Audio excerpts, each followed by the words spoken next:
Hi guys, welcome to Missy's Imaginings. I hope you're doing well. Here in Oregon, it's a cozy rainy day, kind of gray outside. So I thought, well, it's a good day to put something together. This project will be building a soft sculpt chair. And I had gone through a whole bunch of projects in a bucket several buckets that I had stored away, and we did that in a different video. And a couple people mentioned they'd like to see putting together a chair.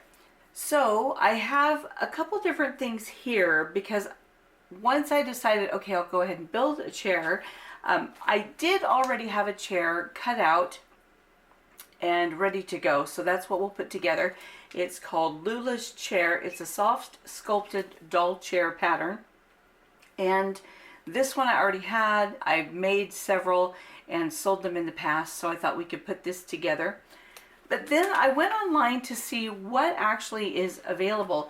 Now there are some that are by McCall's or Vogue that are more intensive furniture, and you can buy those patterns. They do range probably from like $12 to $20 for the patterns now. Some might still be available like at fabric stores if they're still printed in the books, but some are old and discontinued, so you'll have to find them. But they're pretty labor intensive for building furniture as far as the parts and materials. But I went and looked for things that would be easy to do with minimal materials, and I found a couple. Because I was going to see if I could find these to let you know they're available, but I could not find this pattern anywhere like on eBay. I had seen a couple of them, but they're not there anymore for the Lula's chair. There are a couple. This is the Numb Thimble Pattern Company, the Big Easy Chair, number 740. And it has a little bit more intensity as far as parts and putting it together, but it's very similar. Then I found this and I thought, okay, I didn't really want to spend this much money on it, but seeing that it is a pattern that I can reproduce, I went ahead and got it because I like the look of it. But it is an old Daisy Kingdom soft doll chair panel. I don't know if these are available anymore. I saw a couple available on eBay, and I got the one that was the least expensive. And what it is a pattern, and all the pieces are printed on the panel. So you can see there's the front, the one half, and then if I flip, because it's folded in half, and then here's the other pieces. I have it upside down, but all the pieces are already printed in the correct measurement, so you just simply cut them out, and then the instructions, we'll turn it back this way, are on this side of the panel. But the reason I bought it is because I can trace all of these pieces and make a pattern before putting it together, or I can just use these as a pattern. So it is reproducible, even though this does produce a chair. And so I thought, well, that's a good investment because I have all the pieces to make a chair, plus I can use those and from it gain a pattern, and all the instructions are here. So I thought I'm going to go ahead and grab one of these. Now, a word of caution that I will say is when you're buying anything that's fabric online from eBay, so you can be dealing with used items, and by used I mean it's been purchased from a store and it has existed in someone's home. Just be prepared that there may be things that you need to do to the fabric before you start handling it. For instance, this piece was listed as new, which it is. You can see it's not been cut. It is a new panel, but it's not brand new from the store yesterday. It is aged, and it did smell a lot of smoke. So if you're allergic to like animals or cigarette smoke, like in my case, I'm allergic to cigarette smoke. So I had to take this and wash it twice to get all of the smell and everything out of it. before I wanted to start handling this fabric, because then it's, you know, it gets on transfers. So no disrespect or anything, if, you know, whatever, but hopefully you understand my intention here. For those of you who are sensitive, like for my listings, I'll often say it's a non-smoking, pet-friendly home, because we have 2 kitties. So if people are allergic to cats, you would want to know that in advance. So just watch on listings if it's not specified that it's a pet-free home or a smoke-free home. Just be prepared that you might have something that you would need to, you know, deal with that when it arrives. So anyway, so this is the Daisy Kingdom doll chair fabric panel, which produces a chair, but you can use it for a pattern. So just if you're shopping online, just things that you can look for, also things to consider. If you're an old-time eBay shopper, you'll be well aware of that. But there are people who are like, oh, I think I'm going to brave trying to buy something on eBay, and you haven't really done it a lot before. You might not think to consider that. So with fabric items, and even sometimes patterns, paper can absorb things too. So you just want to check the description and be ready to risk some things and not be surprised by that. So with that said, this is the chair we will build, and we're going to move the camera to a different angle. And then, like I say, part of this is going to have a very different style. We're going to do kind of like a slideshow, because I wanted to take some of the pieces and just do it during break at work, because sometimes during break I'm just like, oh, I want something to do here. So I took it to work to take advantage of a bunch of scraps and stuff that we have at work, so that I could get it put together and get it all stuffed. And as I'll mention when I'm showing the pieces, I made this chair differently than I have in the past. It's a soft sculpt chair, so you sew it together and then you stuff it with batting or foam or whatever you're going to stuff it with, and then you put the back and attach it and all this. But this time I now have access to what we call it polyknit, and it's just polyurethane foam. Is that right? Or polyurethane foam, I think is what it is, with a nylon netting that's attached to the back of the foam, and that helps it move through our sewing machines. And we have tons of scrap. So I thought I want to try this time to put that foam, it's about, maybe 3/8 to a 1/2 inch thick. And I wanted to put that so that I have a layer of fabric, I have a layer of the batting, and then I have a layer of that foam. And I wanted to see how different the chair would feel putting it together with that foam. So that's what we're doing in this. And so there will be a lot of voiceover, I'll warn you. And because I wanted to do that at work, and I can't really set up a camera at work. But I took stills of all the steps, and hopefully it will be understandable. You can let me know in the comments if it was helpful, or if you'd rather just see me working at the machine. Just let me know. But I thought, well, something different, we'll change it up and try something new. So we'll go through that, and then I'll come back at the end, because there are some parts that I wanted to actually film, because it would be easier to show what I'm doing than with still photos. So here we go. We'll change up the camera and get started.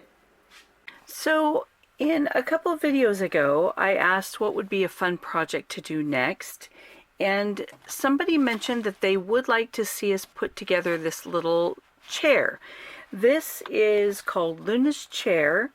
It's a soft sculpted doll chair, and it's by, let's see, Elise Peoples Dolls, Whimsies, Larks, and Fancies. And let's see, on the back there is copyright information, and then an address and a phone number. So if you're interested in this pattern, this is where you would go for more information. Because it was 1993, it's not that old to where the copyright is worn out. It does have full instructions with diagrams. So there we go. And there's the instructions. So this pattern I can't put on the website because it is copyrighted. But like I say, that's the information to where you can inquire if you want some. I did look on eBay and I found some similar patterns. What I would suggest is in your search, just do doll furniture pattern and lots of things will come up. There are a couple that are similar to this, and then maybe they might be more plentiful for you to kind of look for. But to do this chair, we'll take a look at the pieces. So I'm grabbing pattern pieces here. I've got everything cut and ready to go. So some of the pieces in this set had to be assembled, similar to what I do in my patterns, just because it's printed on 8.5 by 11 paper. So I assembled this, and then this edge is placed on a fold when you cut it out. So this is the long piece that will be the front of the back of the chair, and it blends down into the seat of the chair and then the front part of the chair. So that's what this part is. I have my piece cut out. I'm using this fabric. It's just some that I had that I think is actual upholstery fabric. But the instructions say to attach some batting. So I'm going to be putting the batting on like this. And I'm debating. I have made these chairs before. We'll put a picture up here.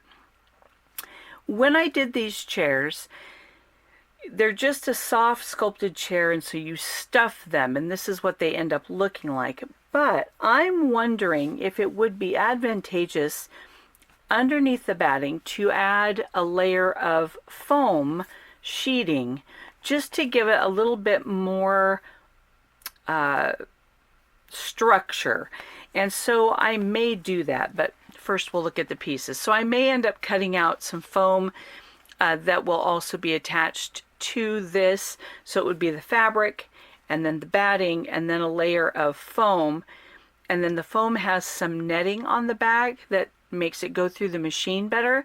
But if you don't have access to foam with a nylon or a polyester netting on the back, you can add a layer of tulle on the back, and the real stiff tulle on the back will help your feed dogs take that through your sewing machine, just in case that's something you're interested in using.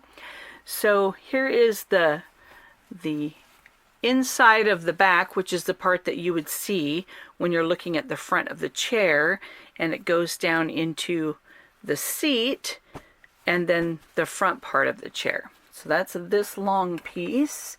All right, so then we have the front of the arms look like this. So I have two of those. And of course you're going to cut them so the fabric is going the opposite direction. So you have one of each, and that's the front of the arms on the chair. Then we have the actual back of the chair. There we go. And let me grab my ruler so you can kind of get an idea of how big this pattern is.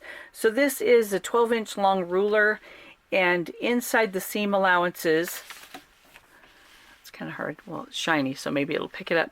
So inside the seam allowances, it's right at 12 inches from the bottom to the top. So that's how big the chair is. And then across, I suppose, would be a little over 12 inches across the back from arm to arm. So put that back. So that's the back of the chair. Then the arms, like the outside of the arm of the chair. So let's get our picture here. So this part of the arm that comes around the outside is just an 8.5 by 11 sheet rectangle. So I have two of those with the batting ready to go. So there's the arms. Then, oh, and here's my back. Put that over there. Then the base of the chair is a piece of cardboard. So they have this piece of this is the illustration board. So this is on the fold. So you need one of these. And then you cover that with fabric with a 1-inch overlay. So this would be the very base of the chair. So then it's going to go on the cardboard, and then it's going to wrap around. And so you're going to gather and cinch it up around this cardboard. And so I did make my own pattern so that I would have something to cut the fabric that would kind of match the shape of the base. And so I did that myself, and this would be on the fold. But that's the size of fabric that will go over the cardboard for the bottom of the chair. Then what I found is when I put the chair together, let's see if we can get this little diagram here. It's, you know, just kind of a soft, puffy chair, but I found that it didn't want to sit right, and the back just felt too flimsy to me. Like the back of the chair would either go forward or back, and I didn't like that. So what I did is I made an additional pattern piece that is a little bit smaller than the back. So if I put it like on the fold, and I need my inch, it's about a 1/2 inch to 3/4 inch inside the edge of the fabric cut. And I'm going to cut this out of fabric, this out of cardboard. And so I'll have to cut one here, and then I'll have to cut another one that will overlap a little so I can connect them, so that I have a cardboard back that I am going to put up inside the back of the chair just to add a little bit more structure and stiffness to the back of the chair, because in my opinion it just was kind of floppy, and especially if you have a doll that's a little bit heavy, then it would just kind of roll over. It didn't want to sit up and then hold a doll very well the first time I made it. Then there's also supposed to be a little kitty pillow that you can make, and I don't know what happened to that part of the pattern, but it's pretty simple, so I can just enlarge it and make another one. I think I was cutting it out and going to make one, and the pieces got lost. I mean, if you watch that other video, you know how many projects I had to sort through, and it was kind of a mess. So, but that's kind of the overview of the things that we need and what's required. It has a list of materials here. It takes a yard of fabric, a yard, it says warm and natural batting, or other thin, dense batting. And mine isn't very dense, but I might add that foam. So then you can also have optional piping if you want to have piping around the outside of the back and the edges of the arms in the front. So that's an option. Then you can either use fabric covered buttons or pretty buttons for here in the chair.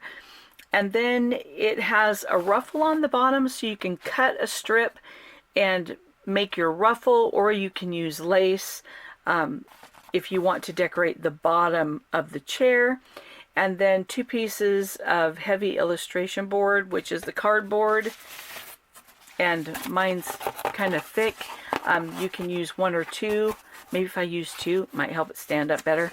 And then I also am going to use some for the back.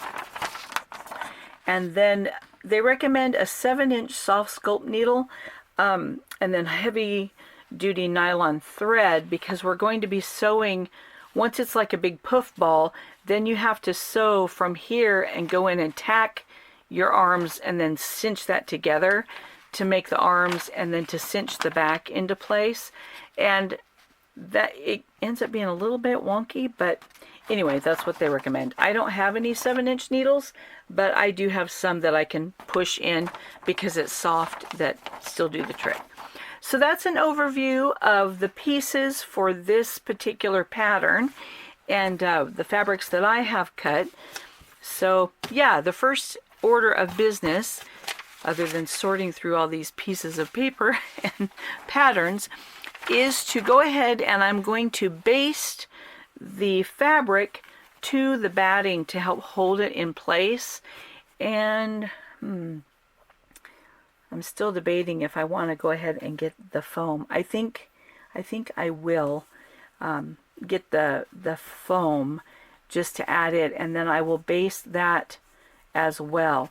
But I just think that foam will add more structure to the chair. So that's my first order of business, is all these pieces that are just kind of floppy. I'm going to cut the foam to match the piece and then just baste around the edge of everything so that they'll all be connected with their appropriate batting and foam, and then we can go ahead and start assembling the chair.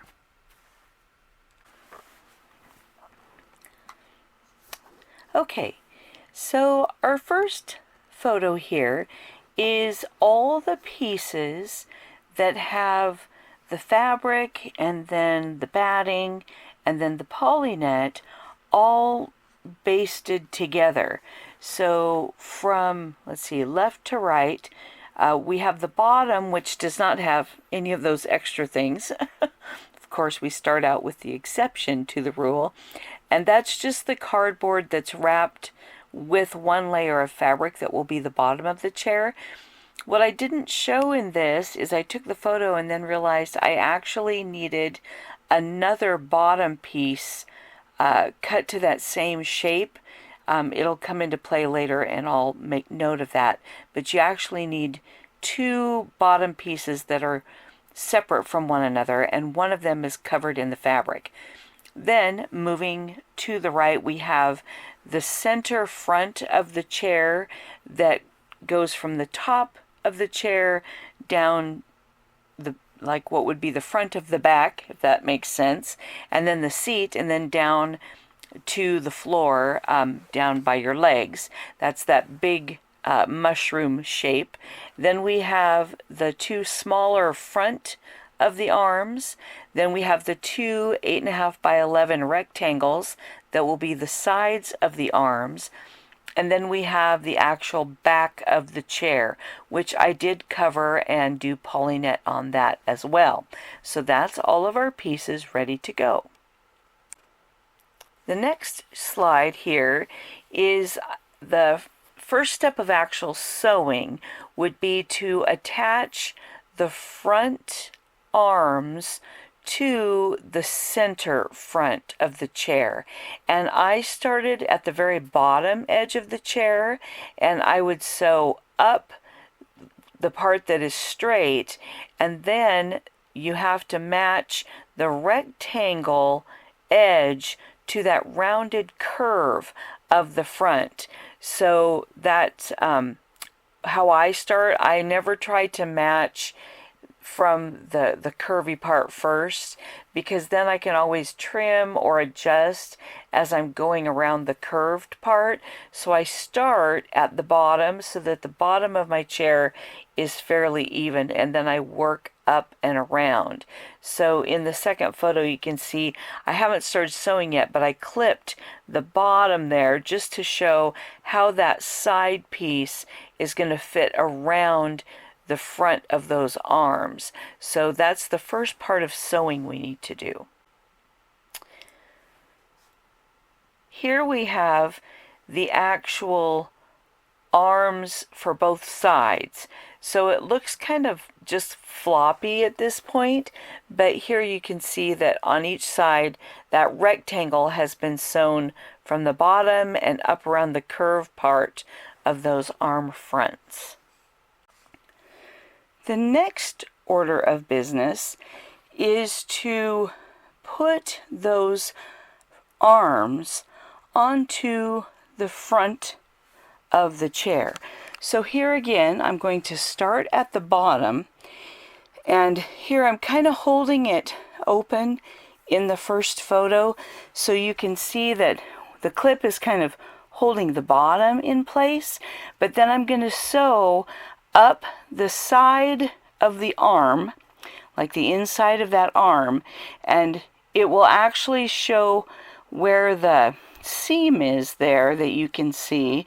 is where the arm has attached, the arm front is attached to the arm side. But I'm going to sew all the way up to the end of the edge of the rectangle. So I'm going to sew up to where I see that seam and then keep connecting that edge with the rectangle edge up around the curve that's on the front, so that it kind of goes to the edge of the wing that shows there on the front. Or I guess it wouldn't be the wing, but just the edge of the back. And so then in the second photo, sorry, my voice is all scratchy. In the second photo, you can see both of those arms. Well, the first one is sewn on, and then I'm kind of holding the second one in place, so you can see how we're attaching those arms just right up the arm, and then using that edge of the rectangle that will be like the top of the arm to attach to the actual seat of the chair and up to the edge of the back. Once we have the front put together, now we need to attach the back of the chair to the front assembly. And this, for me, got a little more tricky, and I think it's because I added that polynet foam that you're looking at here. So the creamy colored foam is what I added to the chair, and because it makes it a lot thicker and stiffer, I had to kind of do a little bit of jostling to get this part together. So in the first photo, you can kind of see up at the top where I clipped the center top of the chair together with the front assembly and the back. Then when I start sewing, I'm going to start from the bottom again, where the back connects to the sides of the chair. But on the back, because it kind of has like a muffin top shape, and I'm only going to sew from the bottom edge up to where that straight line ends, and it starts to kind of curve around that little muffiny part. And because that's going to actually be the back of the arm. And so what I did to make sure that I could fit everything in and not have it all crooked is I sewed up the straight part, and then I back tacked and stopped. And then what I have in the second photo is, if you can kind of tell where my thumb is, it's underneath the little muffiny wing part of the back, to show that I only sewed to where that curvy part starts, and then my center top is still clipped together.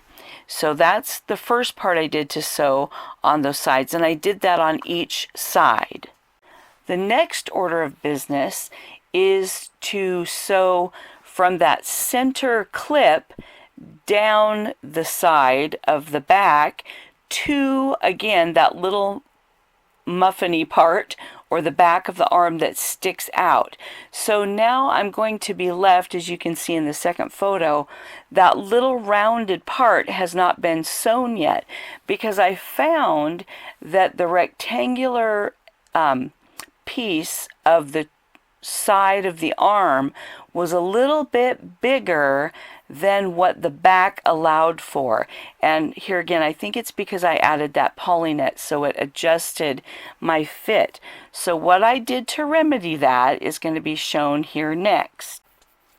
So these photos show I basted along that rectangular part of the arm, and then I cinched it in the second photo to where that curve fit the curve on the back. So that way it eased it in to fit, rather than trying to sew smoothly all the way around and then ending up with a bunch of extra fabric that wouldn't fit. I went ahead and just basted, which is just, big stitches, and then I used our industrial thread so that I knew it wasn't going to break, and then I just pulled it tight enough to where it shrunk that curve to fit that little curvy part on the back. once that little curvy part fit, I went ahead and went around it with the sewing machine to actually attach that section with the sewing machine so that my stitches would be nice and even. And then this is what the assembly looks like when we have the chair all put together on the top of the chair. So we have the front of the arms, the sides of the arms, and the back all put together, so it makes kind of a little casing. And it kind of reminded me when you look at like this, it reminds me of a toaster cover. But anyhow, so these pictures show all of that part assembled. The next order of business was to put the cardboard back shape up inside the chair, and then I used just a whole bunch of we call it fiber fill, but it's just really a thick polyester batting, and I just chopped it up in pieces and went ahead and stuffed the chair. So when you do this part, it's just going to look like a big poof, but that was my next step, is to get it all stuffed. And here's the big pillow. So it does just kind of look like a blob. And I think I did overstuff it, but that's okay. It's a nice firm chair. So this is getting all the stuffing inside and just a couple angles, looking at it with everything all stuffed in it. Now is time to use the piece of cardboard that is it's cut to the same shape as the one I previously had, and it's going to go inside the edge of the chair bottom.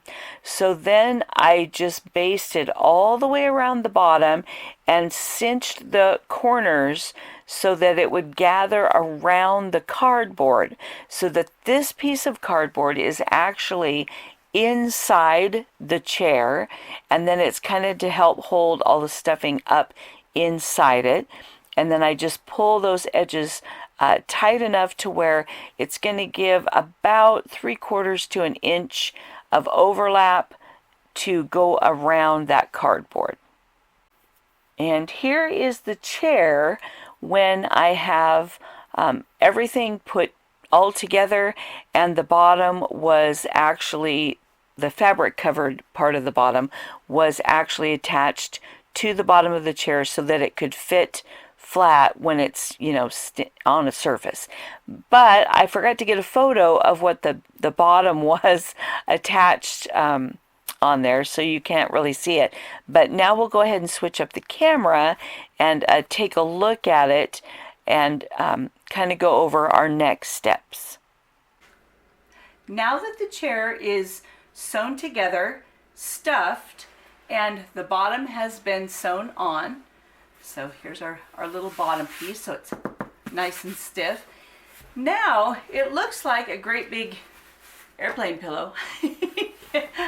I laughed. I told a couple of people I could just bring it up and put it next to one of our shelves that has thread in it, and I could just lean on it while I'm sewing at work. No, I don't want to do that. So now, because it's all stuffed and puffy, and I maybe overstuffed it, I'm not sure yet. So now at the top of the arm, where it kind of turns into the back of the chair, what we're going to do is I bought some 5-inch needles. Now the pattern recommends 7-inch needles, but I couldn't find any at the store, and I didn't think until just now actually that I could have went on Amazon. But, oh well, but I have these 5-inch needles that I bought yesterday. I had some 3-inch basting needles, but I thought they might not be long enough. So it's a 5-inch needle, so it starts here, goes to here. I'm not going to poke my finger. And this one isn't as heavy duty as I would like, but it's still longer than the 3-inch needles. So what we're going to do, let's put this so I don't lose it, is we're going to pinch from the front of the chair to the back of the chair and tack it down by sewing through the front to the back and then back again to tack that together. So you're going to need a really strong thread, like a hand quilting thread, or the threads that we have at work are for industrial machines, and so I have some of that kind of thread that I'll probably be using. But just to show, I do have some hand quilting thread. It's just a lot stiffer.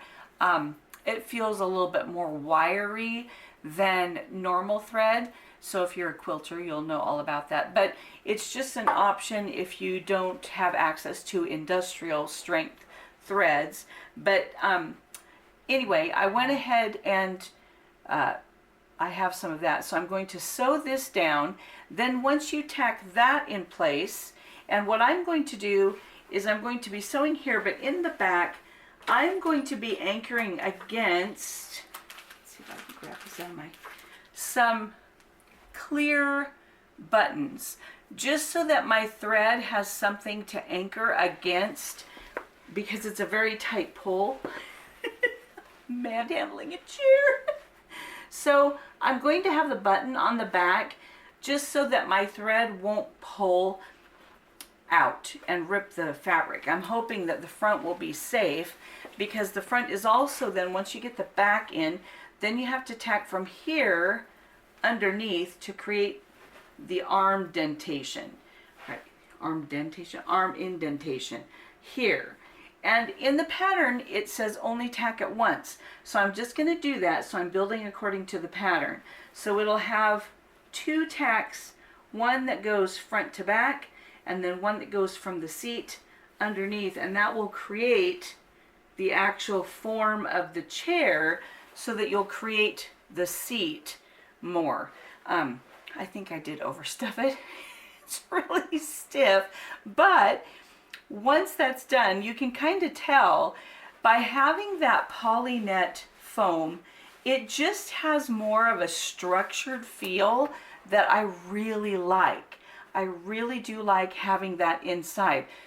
If you're going to consider building some of these little furniture items, I would suggest doing that, maybe not with the 1/2 inch thick, but just get maybe a 1/4 inch thick foam sheet to go behind the batting. So here there's a layer of fabric, then inside there's a layer of batting to make it nice and soft, but then there's also that layer of foam, which gives it a lot more structure than my earlier chairs. Also, I add, like I showed in the picture, I add some cardboard inside that helps the back stand a little more stiffly, which to me gives more structure. So all in all, that's our next steps that we're going to do. And because I really have to manhandle this a lot, I probably won't film it, because you're just going to be seeing my elbows. So that's what I will do. I'll do the front to back here, and then the little side pieces here, and also I'll be anchoring the button down here, so I have buttons. Then once that's sewn, I have some little brass colored buttons to put 2 buttons here and 1 button here in the back to form just the little decorative part that's shown here. So that's the next steps I have to do on this chair. And then when it's finished, I'll come back and we'll take a look and see how it turned out. Okay, so here's the finished little chair. It's a little lumpy, but I'm very happy with it. I will say it was very difficult. So tucking in those and trying to get the chair was here and here and all over. So the long needle that I have, it did work, but I need a longer one, and it should be a thicker one because it did actually even bend. But we did tucks here, and then I also put tucks here just to make it have the seat sit a little more flat. Then there's tucks here, and then of course the buttons. So that finishes out our little chair. It is a little lumpy. I don't know if I can maneuver any of the stuffing to one side, but it would work for a 3rd scale doll. And then this is what the back looks like with, you can tell the indentations of the buttons, and then here at the edges, as well as here where it's tucked in from the seat. But all in all, very happy. You can also decorate them with a little ruff at the bottom if you wish. So yeah, it was fun. So I may put like some wooden beads on the bottom so that it would have legs and sit up off the floor a little bit. I think it would make it look more finished. So that may be something I'll add later, just to hot glue them on the bottom and yeah, lift it up a bit. So there is our Lula's chair, soft sculpt chair, and how it's all put together.